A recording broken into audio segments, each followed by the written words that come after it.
નમસ્કાર મિત્રો, સ્વાગત છે તમારું આપણી આ યુટ્યુબ ચેનલમાં જેનું નામ છે ગુજરાતી જીકેની જમાવટ. તો મિત્રો, રાજ્ય સરકાર હસ્તગત સરકારી તેમજ અનુદાનિત બિન અનુદાનિત માધ્યમિક અને ઉચ્ચતર માધ્યમિક શાળાઓમાં ઘણા લાંબા સમયથી ક્લાર્કની ભરતીને લઈ અને સરકાર દ્વારા જે તે ઠાગાઠૈયા કરવામાં આવે છે.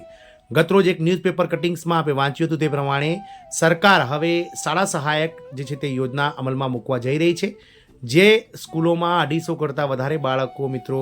હશે તેવી સ્કૂલોમાં ક્લાર્કની જગ્યાએ આ શાળા સહાયકોને કોન્ટ્રાક્ટ આધારિત 11 માસના કરારે સરકાર દ્વારા ભરતી કરવાને લઈ અને જાહેરાત કરાઈ હતી, જેની મિત્રો 20 ફેબ્રુઆરી 2025ના રોજ નાણામંત્રી કનુભાઈ દેસાઈ દ્વારા શાળા સહાયક યોજના હેઠળ દરેક શાળામાં જે છે તે મિત્રો શાળા સહાયક મૂકવામાં આવશે. તેના માટે બજેટમાં જોગવાઈ પણ કરી દેવામાં આવી છે. જાણીએ આજના વિડીયોમાં વિગતવાર કે શાળા સહાયક માટે મિત્રો કોની નિમણૂક થશે, સરકાર દ્વારા કેટલા સમયમાં મિત્રો તેના માટે ઠરાવ થશે અને આગામી સત્ર એટલે કે 1 જૂન 2025થી જ્યારે નવું સત્ર શરૂ થશે ત્યારે મિત્રો આ શાળા સહાયકો જે તે શાળાઓને ફાળવી દેવાની હાલની સરકારની કવાયત છે તેવી માહિતી મળી છે. તો જાણીએ મિત્રો આ માહિતી કેવી છે તેના વિશે વિડીયોમાં વિગતવાર. તો વિડીયોના અંત સુધી આપ બન્યા રહો અને જો ચેનલમાં આપ નવા હોય તો અમારી ચેનલને તમે લાઇક શેર સબસ્ક્રાઇબ કરી બાજુમાં રહેલું બેલ આઇકોન દબાવી ઓલ નોટિફિકેશન ઓન કરો, જેથી કરીને ચેનલ પર મૂકવામાં આવતા આવા શિક્ષણ જગતને લગતા ન્યૂઝ તમને અમારા ચેનલના માધ્યમથી સરળતાથી ઉપલબ્ધ થઈ જાય. તો મિત્રો, વર્ષ 2008 બાદ એટલે કે લગભગ છેલ્લા 15 વર્ષથી ગુજરાત સરકાર દ્વારા પ્રાથમિક શાળાઓ હોય કે પછી માધ્યમિક ઉચ્ચતર માધ્યમિક શાળાઓ તમામમાં જે ક્લાર્કની ભરતીઓ હતી તે બંધ કરી દેવામાં આવી છે. સરકાર દ્વારા મિત્રો જે શૈક્ષણિક સ્ટાફ એટલે કે શિક્ષકોના મારફતથી જ મિત્રો ક્લિયરિકલ કામ કરવામાં આવતું હોવાથી છેલ્લે ઘણા લાંબા સમયથી મિત્રો દરેક માધ્યમિક અને ઉચ્ચતર માધ્યમિક શાળાના ટ્રસ્ટીઓ સાથે જ મિત્રો સરકાર સમક્ષ એક માંગણી કરી રહ્યા હતા કે અમારી શાળાઓમાં જે છે તે કાયમી ક્લાર્ક ફાળવવામાં આવે. હાલમાં આવી શાળાઓમાં મિત્રો જે છે તે 11 માસના કોન્ટ્રાક્ટ પર આધારિત જે છે તે મિત્રો કર્મચારીઓને રાખીને જે તે રીતે આ કામ કરવામાં આવે છે. ગતરોજ મિત્રો ઓગસ્ટ 2024માં જે છે તે મિત્રો સરકાર દ્વારા એક સારા સમાચાર બહાર પાડવામાં આવ્યા હતા અને આગામી સમયમાં સરકાર 3000 કરતાં વધારે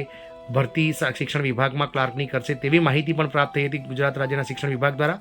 પરંતુ ગતરોજ એટલે કે ગત જાન્યુઆરી મહિનામાં સરકાર દ્વારા આ ભરતી પર પૂર્ણવિરામ મૂકી દેવામાં આવ્યું છે, કારણ કે સરકારે જાહેર કર્યું હતું કે હવે ક્લાર્કની જગ્યાએ શાળા સહાયક યોજના લાવવામાં આવશે અને જેમ જ્ઞાન સહાયક યોજના જે છે તે પ્રોજેક્ટ સફળ થયો છે તે રીતે શાળા સહાયક યોજના પણ જે છે તે મિત્રો પ્રોજેક્ટ સક્સેસ કરવા માટે સરકાર દ્વારા જે તે શાળાઓમાં ક્લાર્ક નથી ત્યાં આવા શાળા સહાયકો મૂકવાની યોજના અમલમાં મૂકવામાં આવી હતી. તો શાળા સહાયક યોજના હેઠળ હવે કોમ્પ્યુટર ઓપરેટરની ભરતીનો ઠરાવ ટૂંક સમયમાં પ્રસિદ્ધ થશે. રાજ્યના માનનીય શિક્ષણ મંત્રી શ્રી ડૉક્ટર કુબેરભાઈ ડિંડોર સાહેબ દ્વારા ગુજરાતના પ્રાથમિક શિક્ષણ ક્ષેત્રે પ્રથમ વખત પ્રાથમિક શાળાઓમાં ક્લાર્ક તરીકે સ્ટાફ નિયુક્ત કરવા સરકાર દ્વારા શાળા સહાયક યોજના હેઠળ કોમ્પ્યુટર ઓપરેટર કમ ક્લાર્ક તરીકે સ્ટાફ નિયુક્ત કરવા માટે નિર્ણય લેવામાં આવેલ અને બજેટમાં આના માટે ₹57 કરોડની જોગવાઈ પણ કરવામાં આવી હતી. 300થી વધુ સંખ્યા ધરાવતી શાળા અને પે સેન્ટર શાળા ખાતે આ યોજના મુજબ સ્ટાફ ફાળવવામાં આવે તેવી જોગવાઈ કરવામાં આવી છે. આગામી સમયમાં ટૂંક જ સમયમાં વિભાગ કક્ષાએથી ઠરાવ પ્રસિદ્ધ કરવામાં આવશે અને ત્યારબાદ ભરતી કરવામાં આવે તેવી શક્યતાઓ છે. એટલે કે મિત્રો પ્રાથમિક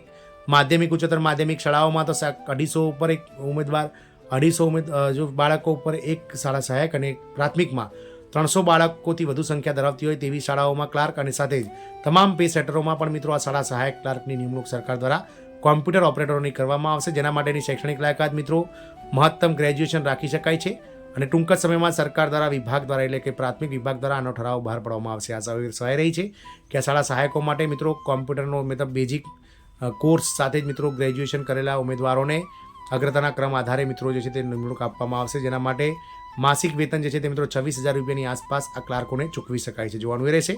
કે શિક્ષણ મંત્રી દ્વારા કરેલી જાહેરાત અન્વયે આગામી એપ્રિલ મહિનામાં આ ઠરાવ જે છે તે શિક્ષણ વિભાગ દ્વારા બહાર પાડવામાં આવશે અને ક્યાંક ને ક્યાંક આગામી જે છે તે ઉઘડતી શાળા એટલે કે મિત્રો જે 10 જૂનની આસપાસ જે શાળાઓ ખુલે છે ત્યાં સુધીમાં આ શાળા સહાયકોને નિમણૂક સરકાર આપી દે તો નવાઈ નહીં મિત્રો. જય હિન્દ, અસ્તુ.